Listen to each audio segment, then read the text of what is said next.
بسم اللہ الرحمن الرحیم۔ آسان فقہ حصہ دوم، محمد یوسف اصلاحی۔ کتاب الحج، میقات اور اس کے احکام۔ میقات سے مراد وہ خاص اور متعین مقام ہے جس پر احرام باندھے بغیر مکہ مکرمہ جانا جائز نہیں۔ کسی بھی غرض سے کوئی مکہ مکرمہ جانا چاہتا ہو، اس کے لیے لازم ہے کہ وہ میقات پر پہنچ کر احرام باندھ لے۔ احرام باندھے بغیر میقات سے آگے بڑھنا مکروہ تحریمی ہے۔ مختلف ممالک کے رہنے والوں اور ان کے ممالک کی طرف سے آنے والوں کے لیے 5 میقات مقرر ہیں۔ نمبر 1، ذوالحلیفہ۔ یہ مدینہ کے رہنے والے لوگوں کے لیے میقات ہے اور ان لوگوں کے لیے بھی جو اس راستے سے مکہ مکرمہ میں آنا چاہیں۔ یہ مقام مدینہ منورہ سے مکہ مکرمہ آتے ہوئے تقریباً 8-9 کلومیٹر کے فاصلے پر ہے اور یہاں سے مکہ کا فاصلہ تقریباً 250 کلومیٹر ہوگا۔ یہ میقات مکہ مکرمہ سے تمام میقاتوں کے مقابلے میں زیادہ فاصلے پر ہے اور مدینہ والوں کا یہ حق بھی ہے، اس لیے کہ ہمیشہ سے مدینہ والوں نے راہ حق میں زیادہ قربانیاں دی ہیں۔ نمبر 2، ذات ارق۔ یہ عراق اور عراق کی سمت سے آنے والوں کے لیے میقات ہے۔ یہ مکہ معظمہ سے شمال مشرق کی جانب مکہ سے تقریباً 80 کلومیٹر کے فاصلے پر ہے۔ نمبر 3، جحفہ۔ یہ ملک شام اور شام کی سمت سے آنے والے لوگوں کے لیے ہے۔ یہ مکہ معظمہ سے مغرب کی جانب تقریباً 180 کلومیٹر کے فاصلے پر ہے۔ نمبر 4، قرن المنازل۔ مکہ معظمہ سے مشرق کی طرف سے جانے والے راستے پر ایک پہاڑی مقام ہے جو مکے سے اندازاً 50 کلومیٹر کے فاصلے پر ہے۔ یہ اہل نجد کے لیے میقات ہے اور ان لوگوں کے لیے جو اس راستے سے ہو کر آتے ہوں۔ نمبر 5، یلملم۔ مکہ مکرمہ سے جنوب مشرق کی جانب یمن سے آنے والے راستے پر ایک پہاڑی مقام ہے جو مکہ معظمہ سے تقریباً 60 کلومیٹر کی دوری پر ہے۔ یہ یمن اور یمن کی سمت سے آنے والے لوگوں کے لیے میقات ہے۔ اہل ہند اور اہل پاکستان کو بھی اسی میقات پر احرام باندھنا ہوتا ہے۔ یہ میقات خود نبی اکرم صلی اللہ علیہ وآلہ وسلم نے مقرر فرمائے ہیں، جیسا کہ صحیح بخاری اور صحیح مسلم کی حدیثوں سے معلوم ہوتا ہے، اور یہ مواقعت ان لوگوں کے لیے ہیں جو ان مواقعت سے باہر کے رہنے والے ہیں اور جن کو اصطلاح میں آفاقی کہتے ہیں۔ رہے وہ لوگ جو میقات کے اندر رہتے ہیں، اگر وہ حدود حرم میں رہتے ہیں تو ان کے لیے حرم ہی میقات ہے، اور اگر حدود حرم سے باہر حل میں رہتے ہیں تو ان کے لیے حل میقات ہے۔ البتہ حرم کے رہنے والے بھی عمرے کے لیے احرام باندھیں تو ان کے لیے میقات حل ہے، حرم نہیں۔ حج کے فرائض۔ حج میں 4 باتیں فرض ہیں، ان میں سے کوئی بات بھی چھوٹ جائے تو حج ادا نہ ہوگا۔ نمبر 1، احرام۔ یہ حج کے لیے شرط بھی ہے اور حج کا رکن بھی ہے۔ نمبر 2، وقوف عرفات، خواہ چند ہی لمحے کے لیے ہو۔ نمبر 3، طواف زیارت۔ اس کے پہلے 4 شوط فرض ہیں اور بعد کے 3 شوط واجب۔ نمبر 4، ان تینوں فرائض کو مقررہ مقامات، مقررہ اوقات میں متعین ترتیب کے مطابق ادا کرنا۔ احرام اور اس کے مسائل۔ نمبر 1، حج کی نیت کر کے حج کا لباس پہننے اور تلبیہ پڑھنے کو احرام کہتے ہیں۔ حج کی نیت کر کے تلبیہ پڑھنے کے بعد آدمی محرم ہو جاتا ہے، جس طرح نماز میں تکبیر تحریمہ کہنے کے بعد آدمی نماز میں داخل ہو جاتا ہے اور کھانا پینا چلنا پھرنا وغیرہ حرام ہو جاتا ہے، اسی طرح احرام باندھ لینے کے بعد حج شروع ہو جاتا ہے اور بہت سی چیزیں جن کا کرنا احرام سے پہلے جائز اور مباح تھا، حالت احرام میں ان کا کرنا حرام اور ممنوع ہو جاتا ہے، اسی لیے اس کو احرام کہتے ہیں۔ نمبر 2، کسی بھی مقصد سے مکے جانا ہو، سیر و سیاحت کے لیے ہو یا تجارت کے لیے یا کسی اور مقصد سے ہو، بہرحال یہ ضروری ہے کہ میقات پر پہنچ کر احرام باندھ لیا جائے۔ احرام باندھے بغیر میقات سے آگے نکل جانا مکروہ تحریمی ہے۔ نمبر 3، محرم کے لیے احرام باندھنے سے پہلے غسل کرنا سنت مؤکدہ ہے۔ نابالغ بچوں کے لیے بھی غسل کرنا مسنون ہے، اور خواتین اگر حالت حیض و نفاس میں ہوں تب بھی غسل کرنا مسنون ہے۔ ہاں، اگر غسل کرنے میں دشواری ہو یا تکلیف کا اندیشہ ہو تو پھر وضو ہی کر لینا چاہیے۔ یہ غسل یا وضو محض صفائی ستھرائی کے لیے ہے، طہارت اور پاکیزگی حاصل کرنے کے لیے نہیں ہے، اس لیے پانی نہ ہونے کی صورت میں اس کے بجائے تیمم کرنے کی ضرورت نہیں۔ نمبر 4، محرم کے لیے غسل کرنے سے پہلے سر وغیرہ کے بال بنوانا، ناخن کتروانا اور سفید چادر اور سفید تہمد استعمال کرنا اور خوشبو لگانا مستحب ہے۔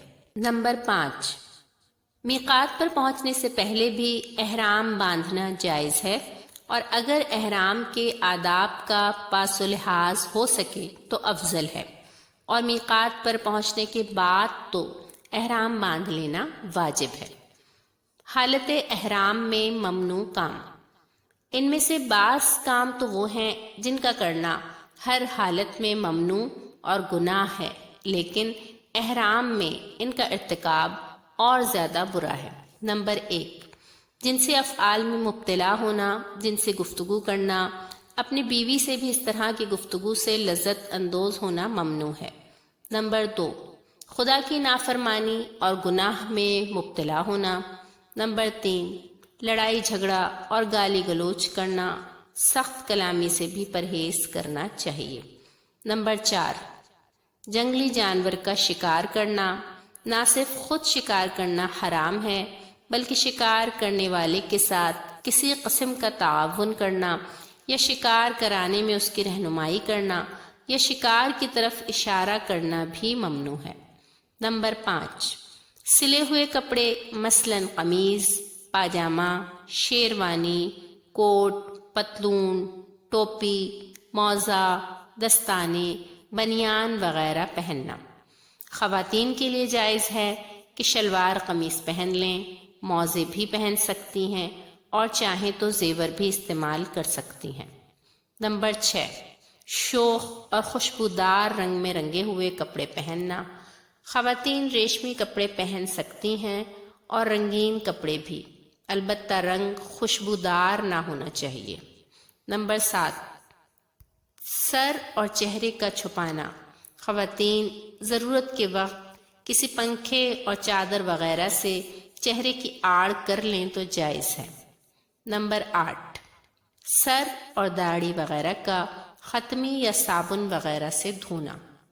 جسم کے کسی بھی حصے کے بال منڈوانا یا کسی بھی دوا یا بال صفا پاؤڈر وغیرہ سے بال صاف کرنا یا اکھاڑنا یا جلانا۔ نمبر 10، ناخن کاٹنا یا پتھر وغیرہ پر گھس کر صاف کرنا۔ نمبر 11، خوشبو کا استعمال کرنا۔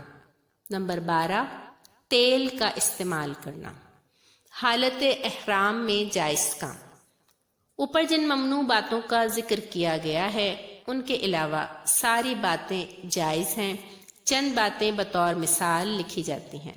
نمبر 1، کسی چیز کے سائے میں آرام لینا۔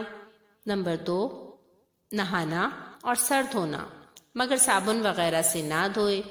نمبر 3، بدن یا سر کھجانا، البتہ احتیاط کی جائے کہ بال نہ ٹوٹیں اور اگر سر میں جوئیں ہو گئی ہوں تو وہ نہ گریں۔ نمبر 4، اپنے پاس رقم رکھنا یا کمر میں ہتھیار یا رقم وغیرہ باندھنا۔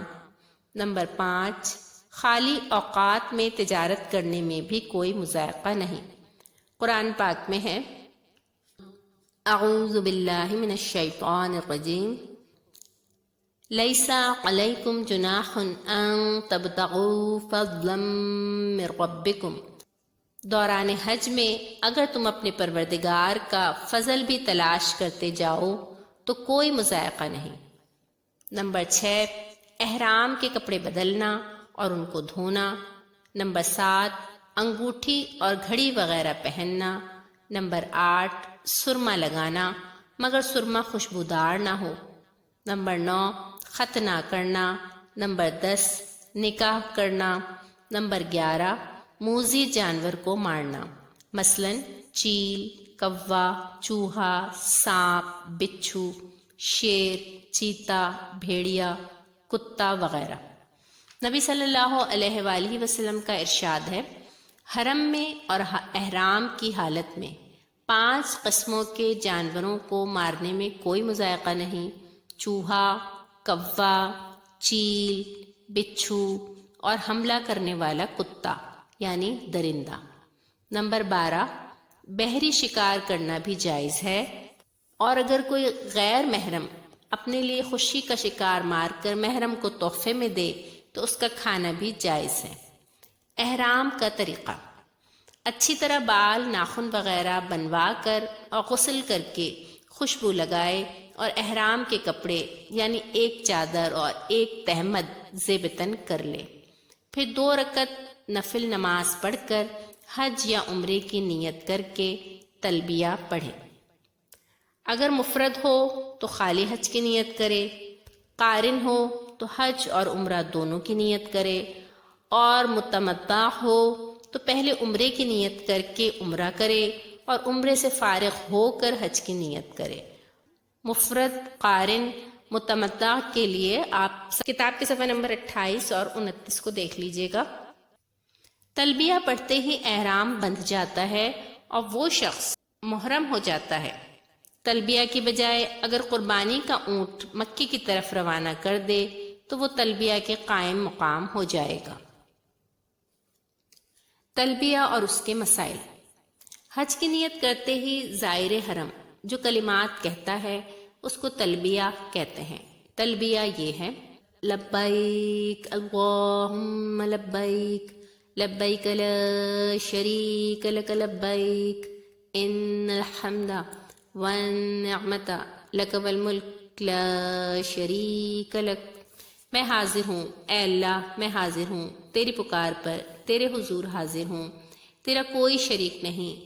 یہ حقیقت ہے کہ حمد و شکر کا مستحق تو ہی ہے، احسان و انعام تیرا ہی کام ہے، اقتدار تیرا ہی حق ہے، تیرے اقتدار میں کوئی شریک نہیں۔ نمبر 1، احرام باندھنے کے بعد ایک بار تلبیہ کہنا فرض ہے اور ایک بار سے زیادہ کہنا سنت ہے۔ نمبر 2، احرام باندھنے کے بعد سے 10ویں تاریخ کو پہلے جمرے کی رمی تک برابر تلبیہ کا ورد رکھے۔ ہر نشیب میں اترتے وقت، ہر بلندی پر چڑھتے وقت، ہر قافلے سے ملتے وقت، ہر نماز سے فارغ ہونے کے بعد اور ہر صبح و شام تلبیہ پڑھتا رہے۔ نمبر 3، تلبیہ بلند آواز سے پڑھنا مسنون ہے۔ نبی صلی اللہ علیہ وآلہ وسلم کا ارشاد ہے، میرے پاس جبرائیل علیہ السلام آئے اور انہوں نے خدا کی طرف سے مجھے یہ فرمان پہنچایا کہ میں اپنے ساتھیوں کو حکم دے دوں کہ وہ بلند آواز سے تلبیہ پڑھیں۔ موطا مالک، ترمذی، ابو داؤد وغیرہ میں یہ حدیث ہے، مگر خواتین کے لیے مسنون یہ ہے کہ تلبیہ پڑھنے میں اپنی آواز بلند نہ کریں۔ ہدایہ میں ہے، خاتون تلبیہ کہنے میں اپنی آواز بلند نہ کرے، اس لیے کہ اس میں فتنے کا اندیشہ ہے، اور نہ رمل کرے اور نہ سغی، اس لیے کہ دوڑنے سے اس کی پردہ پوشی میں خلل پڑے گا۔ نمبر 4، جب بھی تلبیہ کہے تو 3 بار کہے، 3 بار کہنا مستحب ہے۔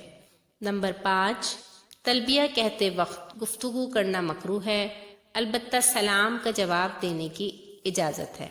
نمبر 6، جو شخص تلبیہ کہہ رہا ہو اس کو سلام نہ کرنا چاہیے، تلبیہ کہنے والے کو سلام کرنا مکروہ ہے۔ نمبر 7، تلبیہ کے بعد درود شریف پڑھنا مستحب ہے۔ تلبیہ کی حکمت اور فضیلت۔ تعمیر کعبہ کے بعد اللہ تعالیٰ نے اپنے خلیل حضرت ابراہیم علیہ السلام کو حکم دیا، اور لوگوں کو حج کے لیے عام منادی کرا دو کہ وہ تمہارے پاس دور دراز سے پیدل اور اونٹوں پر سوار ہو کر آئیں۔ دراصل تلبیہ خدا کی اس عام منادی اور پکار کا بندوں کی طرف سے جواب ہے کہ پروردگار، ہم نے تیری پکار سنی اور تیری طلبی پر تیرے حضور تیرے دربار میں حاضر ہیں۔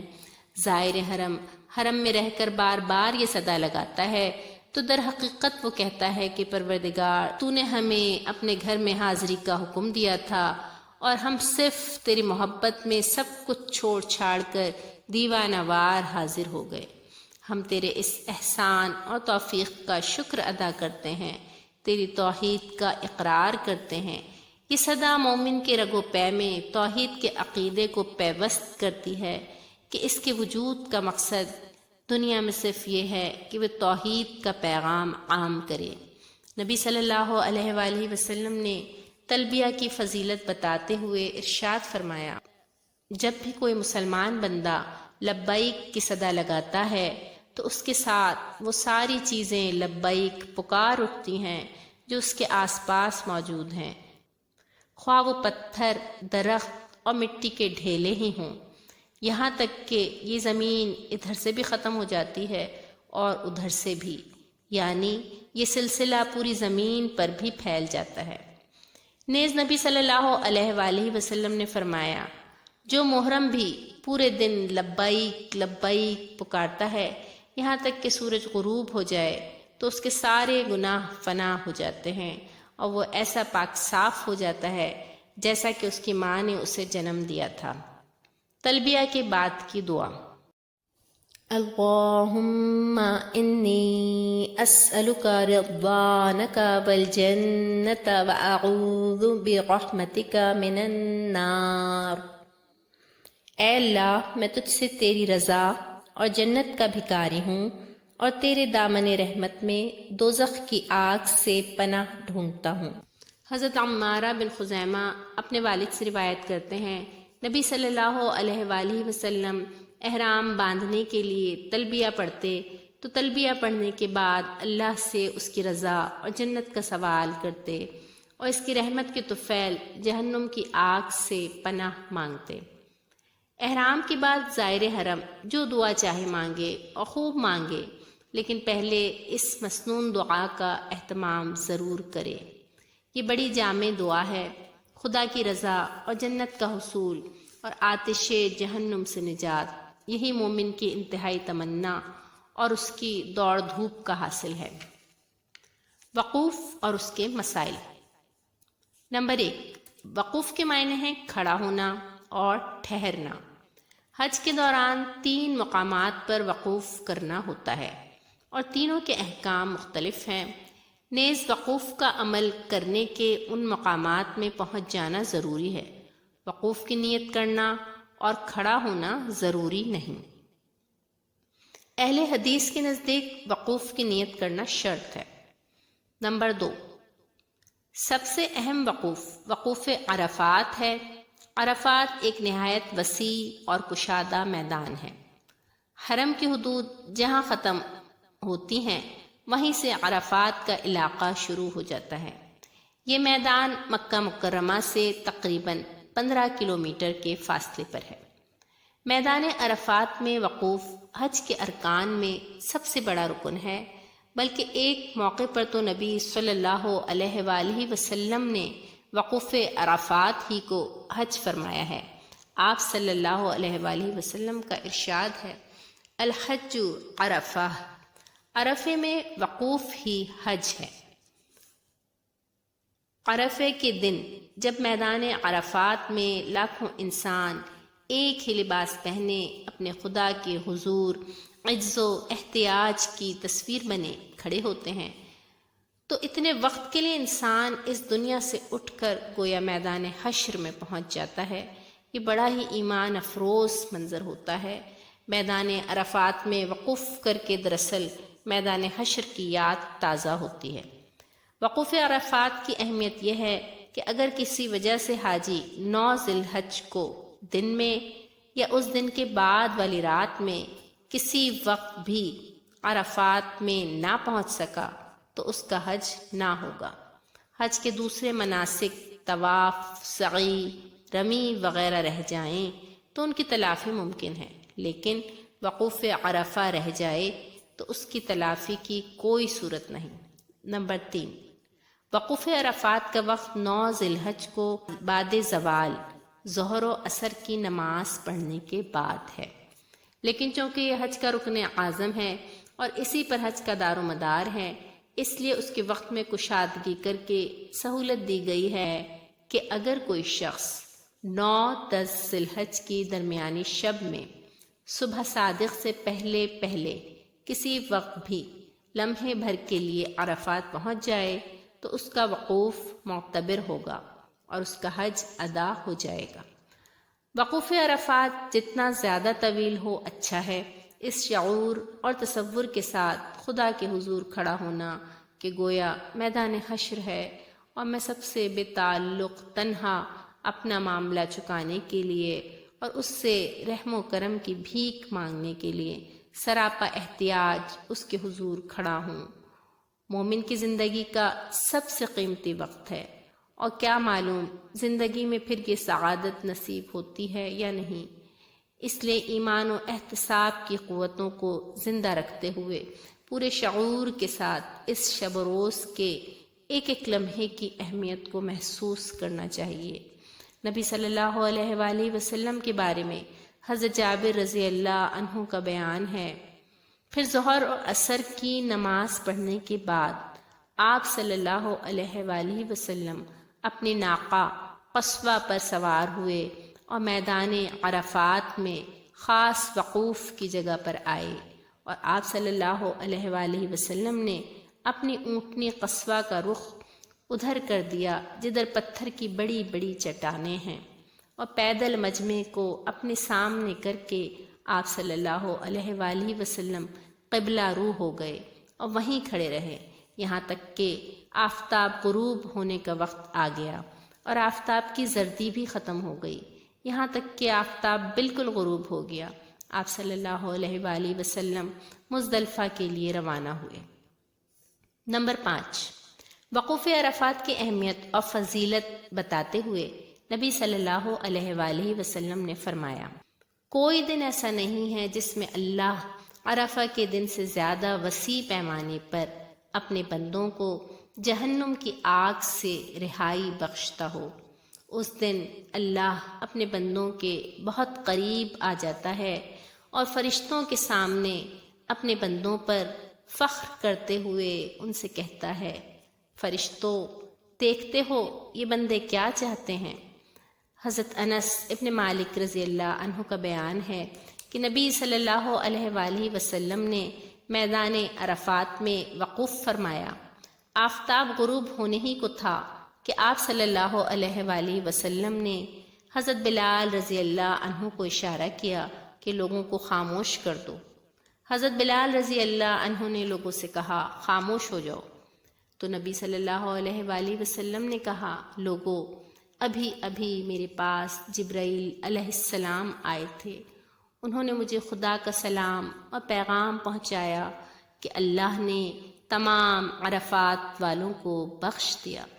حضرت عمر رضی اللہ عنہ نے کہا، یا رسول اللہ، یہ پیغام ہم صحابہ رضی اللہ عنہم کے لیے خاص ہے یا ساری امت کے لیے ہے؟ حضور صلی اللہ علیہ وآلہ وسلم نے فرمایا کہ تمہارے لیے اور ان سارے لوگوں کے لیے ہے جو تمہارے بعد یہاں آئیں۔ نمبر 6، میدان عرفات کی دعائیں۔ میدان عرفات میں دعاؤں کا خاص طور سے اہتمام کرنا چاہیے اور وہاں کے وقوف میں مسلسل خدا کی طرف متوجہ رہنا چاہیے۔ نبی صلی اللہ علیہ وآلہ وسلم کا ارشاد ہے، سب سے بہتر اور افضل دعا عرفہ کے دن کی دعا ہے۔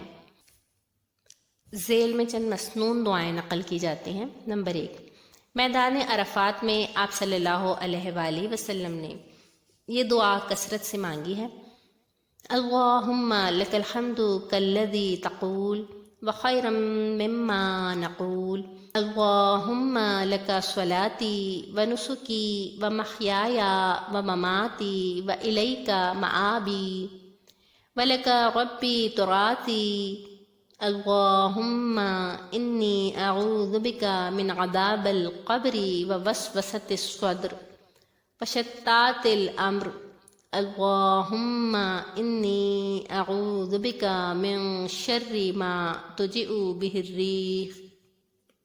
اے اللہ، تو ایسی ہی حمد و تعریف کا مستحق ہے جیسی تو نے خود اپنی تعریف فرمائی ہے، اور اس سے بہتر تعریف کا مستحق ہے جیسے ہم کر سکتے ہیں۔ اے اللہ، تیرے ہی لیے ہے میری نماز اور میری قربانی، میری موت اور میری زندگی، اور تیری ہی طرف مجھے لوٹ کر آنا ہے، اور اے اللہ تو ہی میرا وارث ہے۔ اے اللہ، میں تیری پناہ چاہتا ہوں قبر کے عذاب سے، دلوں میں پیدا ہونے والے وسوسوں سے، معاملات کی خرابی اور خلفشار سے، اور اے اللہ میں تیری پناہ میں آتا ہوں ان آفتوں سے جنہیں ہوائیں لے کر آئیں۔ الحزب المقبول میں ایک نہایت جامع دعا منقول ہے، اس کا اہتمام بھی باعث برکت ہے۔ اللہم انی اسألک من خیر ما سألک بہ نبیک صلی اللہ علیہ وسلم، وأعوذ بك من شر ما استعاذ به نبيك صلى الله عليه وسلم. ربنا ظلمنا أنفسنا وإن لم تغفر لنا وترحمنا لنكونن من الخاسرين. رب اجعلني مقيم الصلاة ومن ذريتي ربنا وتقبل دعاء. ربنا اغفر لي ولوالدي وللمؤمنين يوم يقوم الحساب. رب ارحمهما كما ربياني صغيرا. ربنا اغفر لنا ولإخواننا الذين سبقونا بالإيمان ولا تجعل في قلوبنا غلا للذين آمنوا ربنا إنك رؤوف رحيم.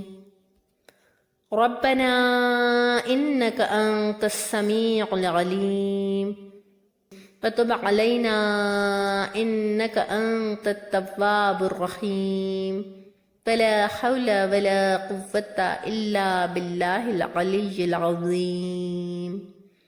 اے اللہ، میں تجھ سے اس بھلائی کا طالب ہوں جو تجھ سے تیرے نبی صلی اللہ علیہ وآلہ وسلم نے مانگی ہے، اور ان ساری چیزوں کے شر سے تیری پناہ چاہتا ہوں جن کے شر سے تیرے نبی صلی اللہ علیہ وآلہ وسلم نے تیری پناہ ڈھونڈی ہے۔ پروردگار، ہم نے اپنی جانوں پر بڑا ہی ظلم کیا ہے، اور اگر تو ہماری مغفرت نہ فرمائے اور ہم پر رحم نہ کھائے تو ہم ان میں سے ہیں جو سراسر گھاٹے میں ہیں۔ اے میرے رب، مجھے نماز قائم کرنے والا بنا اور میری اولاد کو بھی اس کی توفیق دے۔ پروردگار، ہماری دعا کو شرف قبولیت عطا فرما۔ پروردگار، میری مغفرت فرما دے، میرے والدین کی مغفرت فرما دے، اور اس روز سارے ہی مسلمانوں کو بخش دے جس روز حساب کتاب ہوگا۔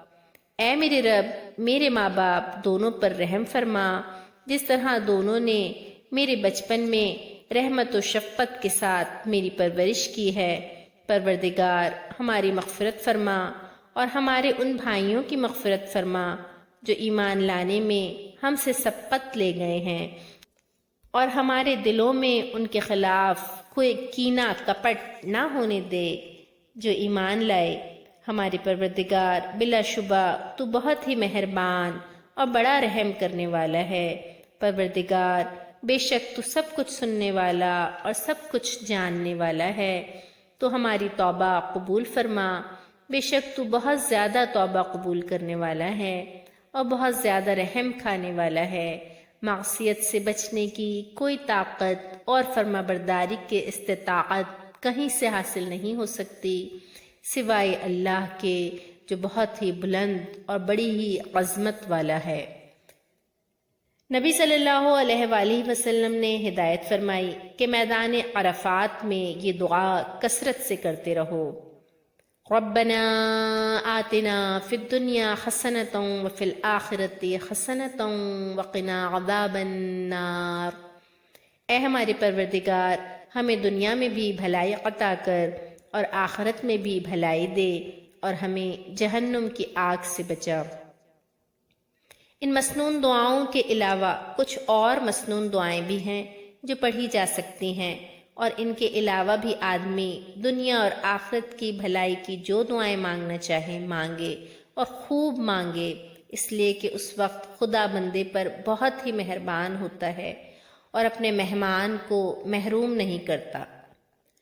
مزدلفے میں وقوف واجب ہے اور مزدلفے کی حدود میں پا پیادہ داخل ہونا مسنون ہے۔ مزدلفے میں وقوف کا وقت طلوع فجر سے شروع ہو کر طلوع آفتاب تک رہتا ہے۔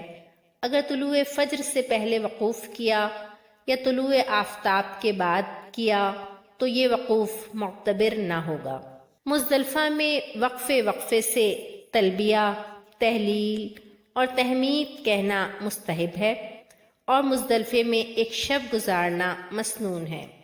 حدیث میں ہے کہ سورج غروب ہونے کے بعد آپ صلی اللہ علیہ وآلہ وسلم مزدلفہ کے لیے روانہ ہوئے، اور وہاں آپ صلی اللہ علیہ وآلہ وسلم نے مغرب اور عشاء کی نماز ایک ساتھ ادا کی، پھر وہاں لیٹ گئے اور طلوع فجر تک آرام فرماتے رہے۔ پھر طلوع فجر کے بعد حضور صلی اللہ علیہ وآلہ وسلم نے صبح کی نماز ادا فرمائی۔ نمبر 9، ذی الحج کی 8 تاریخ کو کسی وقت منا میں پہنچنا مسنون ہے، اور مستحب یہ ہے کہ طلوع آفتاب کے بعد وہاں پہنچ کر وہیں ظہر کی نماز پڑھی جائے اور وہیں شب میں آرام کیا جائے۔